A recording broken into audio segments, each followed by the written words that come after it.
안녕하세요. 영화를 시원하게 말아 더위를 타파하고 싶은 영화 한 잔의 주인장입니다. 조선인 여공의 노래를 보고 왔습니다. 제목에서 알 수 있듯이 일제감정기 때의 일본에서 노동했던 여성들의 이야기입니다. 다큐멘터리와 같이 생존자들과 인터뷰를 하는 장면도 있었고 전반적으로 잔잔하지만 그렇지 못한 내용이 상반됨을 야기했습니다. 마지막 주인공의 대사처럼 이제서야 찾아와서 죄송함을 느꼈습니다. 잘 알지 못했던 일본에서의 조선인 여공에 대한 영화, 일제감정기의 수탈을 여성의 입장에서 본 영화, 잔인한 현실이 있지만 그것을 뛰어넘어 인간 사이의 유대를 그리고 있는 영화, 조선인 여공의 노래 한 잔 말아보겠습니다. 이 다음부터는 조선인 여공의 노래에 대한 스포일러 리뷰가 있습니다. 아직 영화를 관람하지 않았거나 스포일러를 피하고 싶은 분은 여기서 영상을 멈추고 영화 관람 후 시청하시길 바랍니다. 그럼 시작하겠습니다.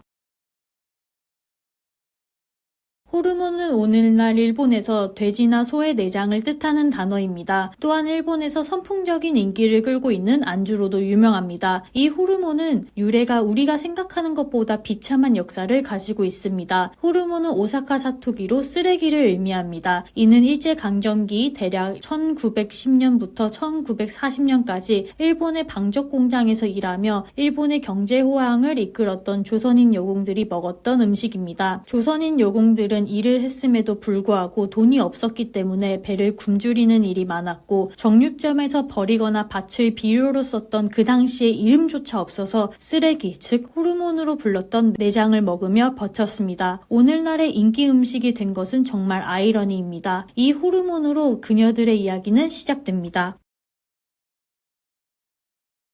일본에서도 방적 공장에서 일하는 여성들의 연령은 매우 낮았다고 합니다. 하지만 조선에서 온 여공들은 그보다도 더 낮은 연령이었다고 합니다. 대략 반 이상의 여성들이 25세 이하이고 10대들도 많았습니다. 영화에서 조선에서 일본으로 가는 여공들이 찍힌 사진은 생각보다 더 어린아이들의 모습이어서 놀랐습니다. 이들은 가정을 먹여 살리기 위해서 혹은 조선에서 살 길이 막막해서 일본 배에 몸을 실었습니다. 일본에 가면 달에 얼마만큼은 저축할 수 있는 돈을 벌 수 있다고 했으니까요. 하지만 실상은 처참했습니다. 약 12세에서 25세 사이의 어린 여성들은 오전 6시부터 오후 6시까지 노동을 견뎌야 했고 설상가상으로 열악한 식사로 인해 항상 굶주려야 했습니다. 조선인이라는 이유로 신선한 생선조차 사 먹을 수 없었습니다. 또한 비위생적인 기숙사는 전염병이 돌기 일상이었고 회사는 소독조차 안 해줬습니다. 그들은 예산이 없다. 우리에게 부탁하는 것보다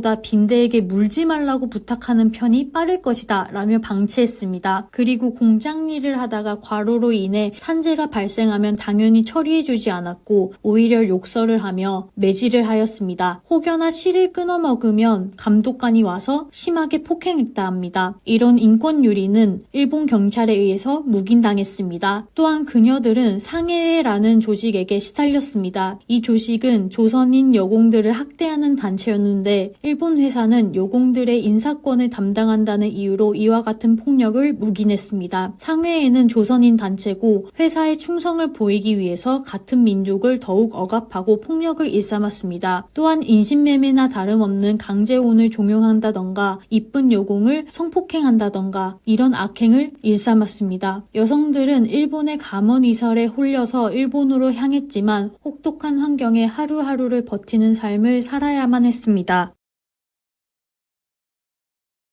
여공을 조선에서 일본으로 데려온 것은 공장 시스템을 막 도입한 일본의 방적 공장입니다. 이는 오사카에 많이 분포해 있었고 오늘날에는 한 곳만 이름을 유지한 채 다른 곳은 문을 닫았습니다. 이 방적 공장들은 일본 경제 성장의 주역이었습니다. 공장 시스템을 도입하고 낮은 노동비로 큰 이익을 냈기 때문이지요. 이 이익은 어디서 온 걸까요? 예상하다시피 조선인 여공입니다. 이들은 돈이 되기 때문에 그만두지 못하게 하거나 도망가도 상해일을 통해서 끝까지 찾아냈습니다. 또한 일본인 여공과 당연히 차별 대우를 했습니다. 따라서 복지는 꿈도 꾸지 못했죠. 앞에서 말했듯이 기숙사의 위생 상태, 식사, 전염병, 휴게 시간, 임금 등등 모든 부분에서 차별을 했습니다. 상해와 방적회사 이 둘의 이중고 속에서도 여성들은 당당했습니다. 노동쟁의의 계기는 일본인 아줌마의 부당한 해고였습니다. 모든 일본인 여공이 조선인 여공을 차별한 것은 아니었습니다. 그 아줌마가 해고되자 마음속 무언가가 건드려진 여공은 집단 파업을 하며 노동쟁의를 했습니다. 노동쟁의의 내용은 근무 환경 개선, 근무 시간 조정, 기숙사의 위생 상태, 여름용 이불과 겨울용 이불을 따로 준비할 것, 점심과 저녁에 30분간 휴식 시간을 줄 것, 퇴직금을 지불할 것, 임금 삭감을 하지 말 것 등이었습니다. 현대 시점에서 봤을 때 당연한 것들이지만 시대상을 봤을 때 또한 일본이라는 배경을 봤을 때 진보적이고 과감한 내용입니다. 노동쟁이는 여공들의 붉은 댕기로 보여줬습니다. 모두가 당당한 모습으로 붉은 댕기를 하며 권리를 요구하는 모습이 위대하다고 느껴졌습니다.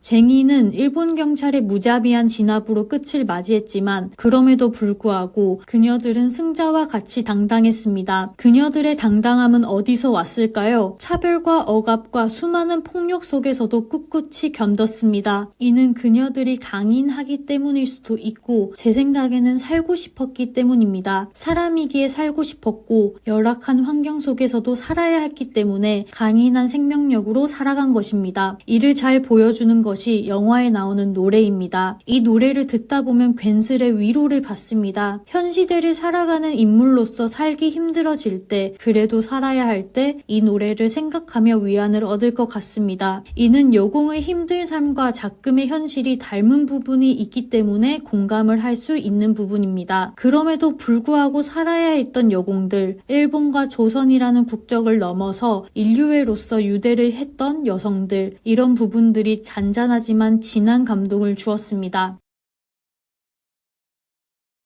잘 알지 못했던 일제감정기의 수탈과 억압에 대해서 알게 된 영화였습니다. 그 당시 여성들이 어떻게 얼마나 무엇으로 폭력을 당했으며 그것을 과장하거나 극적으로 표현하지 않아서 더 참담한 기분이 들게 하는 영화였습니다. 그럼에도 불구하고 그 시대에 그것도 일본에서 노동자의 권리를 주장하며 벌였던 노동쟁이, 조선인과 일본인의 국적을 뛰어넘어 여성이라서, 인간이라서 유대를 가지고 함께했던 역사, 그녀들이 당당하고 멋지고 아름답게 느껴져 뭉클해지는 영화, 조선인 여공들의 노래에 대한 한 줄 평은 그녀들의 노래가 위대하다고 느껴지는 까닭은 역사가 있기 때문이다 입니다. 잔점수는 10잔 중 7잔 원샷입니다. 여러분의 구독, 댓글, 좋아요는 저에게 아주 큰 힘이 됩니다. 구독, 좋아요 눌러주시고 댓글로 생각을 알려주세요. 그럼 다음 영상에서 봐요. 안녕!